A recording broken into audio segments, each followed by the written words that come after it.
नमस्कार, मैं जितेंद्र चतुर्वेदी। आईबी की रिपोर्ट ने जो खुलासा किया है वो अरविंद केजरीवाल के लिए अलार्मिंग बेल है और इससे अलग कहानी उनकी पार्टी की नहीं है, उसके लिए भी समस्या बड़ी है।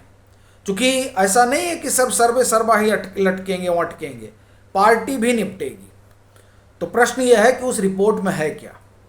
दूसरा, हरभजन सिंह ने बड़ा भारी खुलासा किया है, उस खुलासे को समझेंगे। और तीसरा, जो इनका कोर्ट कचहरी का मामला चल रहा है वो मामला कहाँ तक पहुँचा है।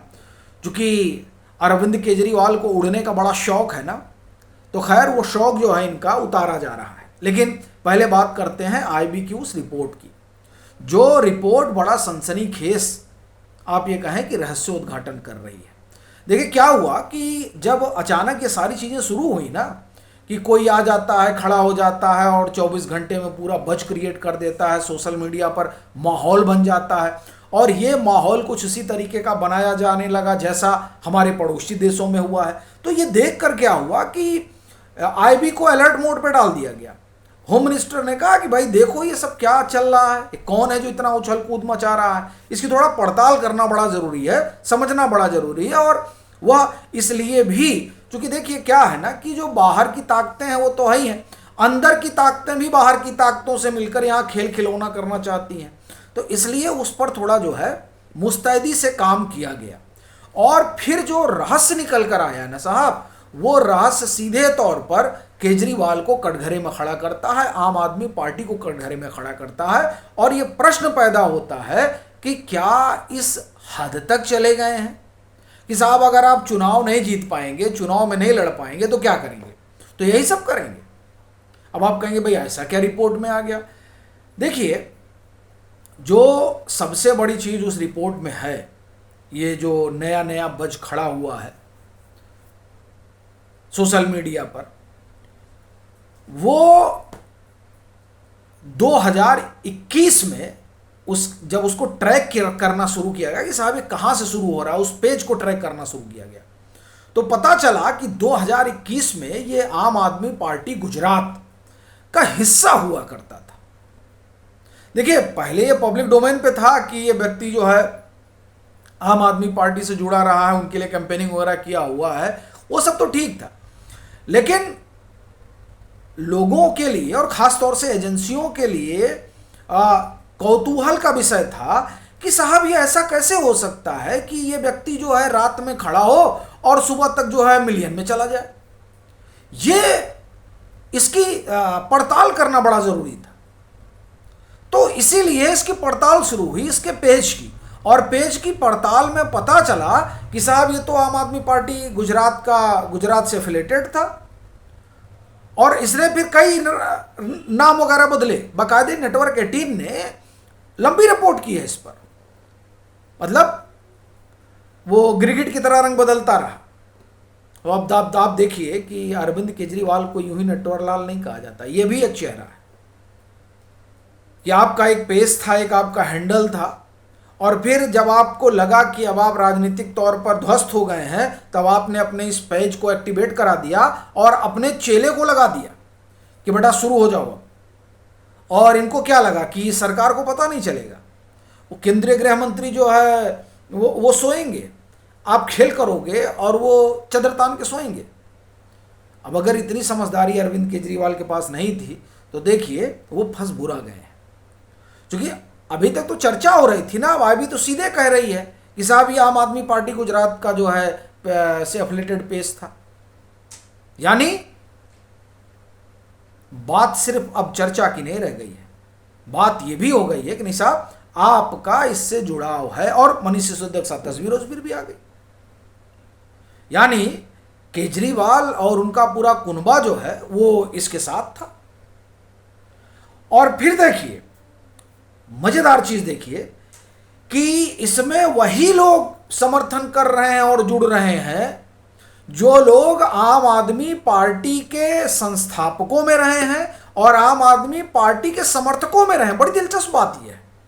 अब ये इत्तेफाक तो नहीं हो सकता ना कि तुम आम आदमी पार्टी गुजरात के एफिलेटेड पेज रहे हो और आज के समय में वो सारे लोग जो एक दौर में आम आदमी पार्टी में हुआ करते थे, जिनको धक्के मार के केजरीवाल ने निकाला, वो भी सब समर्थन कर रहे हैं।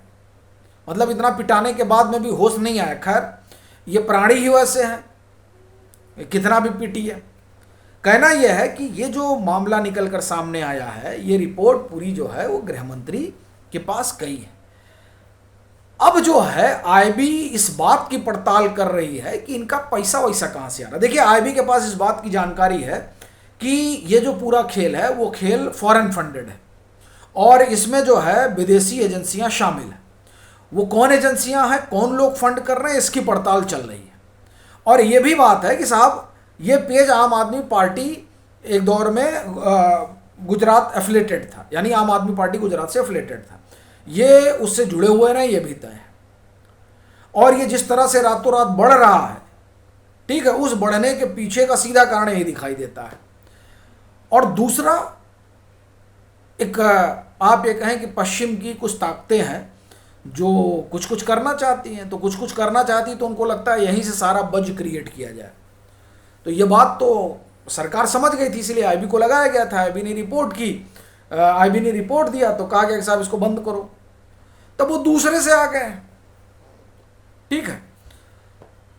तो खैर वो दूसरे से आए, तीसरे से आए, चौथे से आए। जब पोल पट्टी खुल जाती है तो समझ में आ जाता है कि आप कौन हो। लेकिन अरविंद केजरीवाल का क्या होगा?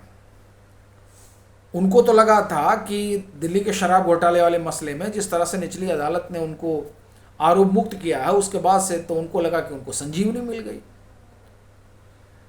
लेकिन यहां तो नया खुलकर सामने आ गया जो ये बता रहा है कि आप क्या कर रहे थे। अच्छा, ये सब अभी चल ही रहा था कि हरभजन सिंह ने जो है धमाका कर दिया, और उस धमाके ने तो आप एक तरह से समझिए कि सबको हिला कर रख दिया। अभी तक तो राघव चड्ढा ही कागज पत्तर दे रहे थे कि किसका कहाँ ब्लैक मनी पड़ा हुआ है, और ये जो दिल्ली के शराब घोटाले वाला मसला है, इसमें किसके किसके पास पैसा गया, ये सारा कागज वागज वो अभी तक वही दे रहे थे, चूंकि सारा ब्यौरा उन्हीं के पास था। अब हरभजन सिंह कह रहे हैं कि ये जिस शब्दावली का प्रयोग उनके खिलाफ हो रहा है ना, अब वो बताएंगे कि किसको कितना पैसा दिया गया है और किसने क्या बनने के लिए दिया है और किसके खाते में गया है, किसके दरवाजे भेजा गया है। अब लीजिए, ये तो एक तरह से कहा जाए कि एक तो करेला ऊपर से नीम चढ़ा, ये स्थिति हो गई है केजरीवाल के लिए। इधर आईबी की रिपोर्ट आ गई है, वो रिपोर्ट बता रही है कि क्या सोशल मीडिया पर जो बज चल रहा है उस बज में किसका हाथ हो सकता है। दूसरी तरफ हरभजन सिंह कह रहे हैं कि हमारे पास पूरा ब्यौरा है, और तीसरी तरफ जो डिफमेशन का केस है, उस डिफमेशन के केस में इन लोगों की मुसीबत बढ़ती जा रही है। अच्छा, पहले इनको लगा था कि साहब हम बहुत आरोप लगाए हैं, माफी वाफी मांग के भाग जाएंगे, लेकिन अभी तो आपने जुडिशरी को ही कटघरे में खड़ा कर दिया। तो जब आपने जुडिशरी कटघरे में खड़ा कर दिया, तब फिर आप सोचिए कैसे इनके लिए चीज़ें बेहतर होंगी। और इसमें जो एक और मसला हो गया है, वो दिल्ली के शराब घोटाले वाला हो गया है। अरविंद केजरीवाल को लगा था कि हम तो बाल बाल बच गए, लेकिन अब राघव चड्ढा खेल कर रहे हैं। भाई देखियो, तो भाजपा के हो गए ना, तो भाजपा में अब आ गए तो जाहिर सी बात है पार्टी की लाइन पे चलेंगे। पार्टी की लाइन यही है कि इसका शराब घोटाले का पूरा जो है कच्चा चिट्ठा निकलना चाहिए, और राघव चड्ढा पैसे से चार्टर्ड अकाउंटेंट, तो पूरा ब्यौरा होगा उनके पास। और जो ईडी की चार्जशीट वगैरह है, उस चार्जशीट में लिखा हुआ था कि जो है, जो चार्जशीट में पूरी कहानी जो है, उस कहानी में यह दर्ज था कि दिल्ली शराब घोटाले वाले मसले में, यानी दिल्ली शराब की ठेकेदारी के मसले में एक मीटिंग जो है वो मनीष सिसोदिया क्या हुई थी। उस मीटिंग में पंजाब के अधिकारी भी थे और राघव चड्ढा भी थे। तो यानी राघव चड्ढा के पास दिल्ली एक्साइज पॉलिसी को लेकर जो गड़बड़ी हुई है उससे जुड़ी हुई सारी इंफॉर्मेशन है। तो आप देखिए कि अरविंद केजरीवाल की चौतरफा घेरेबंदी हो गई है। मुझे नहीं लगता कि बहुत कुछ वक्त है इनके पास। अब बस इतना मानकर चलिए कि जब तक अमित शाह ने इनको छूट दे रखी है, और मेरा अभी भी मानना है यही, आप ये कहें कि मामला जो है वो राहुल गांधी के साथ भी है। वो जब तक अमित शाह छूट दे रखे हैं तब तक उड़ लीजिए। बाकी आप लोगों की क्या राय है ज़रूर साझा करिएगा।